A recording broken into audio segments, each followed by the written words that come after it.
What's up, you guys? Welcome back to the Therapist Lounge. I'm a therapist to games, and today we are talking about Resident Evil 9 Requiem's downloadable content, The Ghost Survivors. I'm just kidding.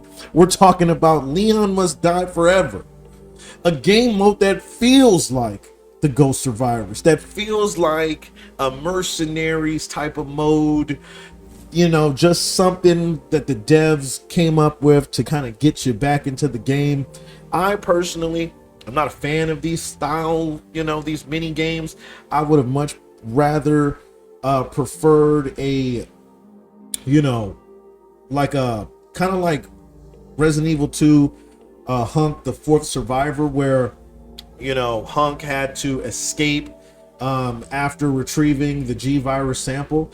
I would have preferred that. It would have been nice if they took some time and came up with Hunk escaping, because as you know, spoiler alert, in the story, Hunk faces off with Leon. He's killed, and then afterwards, when you go back, you see that he escaped. And so this would have been a great way, just like Resident Evil 2, to have his escape story. But this mini game features roguelike mechanics, time management, just like the Mercenaries mode, just like Ghost Survivor in them, where you gotta, the more enemies you kill, your time extends. There is random, the levels go random. You jump into a portal and it takes you to another level, and I don't know, I really don't know. But the title Leon Must Die is a paying homage to Ethan Must Die, which is a game mode in Resident Evil 7. But guys, it's interesting because when they announced that there was going to be some downloadable content, and you had to beat in the game in order to get it, or they had recommended that you beat the game, blah blah blah, I said to myself, this better not be another damn Ghost Survivors DLC that loses its luster almost instantly. And that's exactly, essentially, what it seems like it is. This seems like it's just Ghost Survivors, but with Leon. You're just running through in a mercenary style type of get down, and just shooting random enemies and extending your time, kind of like a time trial, and you get to the end.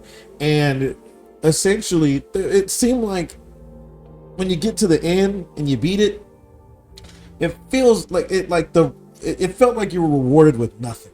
Like literally right after you take out Victor, it just goes to a completion screen, and I'm like, yeah, I played it twice, and I said to myself, yeah, no, I'm not gonna do this. What, I'd rather just, if I want to play Resident Evil 9 again, I'd rather just play the story. So I'm curious to know you guys' thoughts. Are you a fan of this DLC? Are you a fan of the Resident Evil DLCs? Do you like this Mercenaries style mini games? Because me personally, I don't. I didn't like Ghost Survivors. I didn't like the Mercenaries. If anything, what I do like about Mercenaries is that it gives you an opportunity to play as other characters. But at the end of the day, it's just more time trial, pointless, shooting. So anyway, I'm curious to know your thoughts. Let me know what you guys think in the comments, and I'll catch you guys next time here at the Therapist Lounge. Once again, I'm a therapist to games in Raccoon City, California. I'll catch you next time. Peace.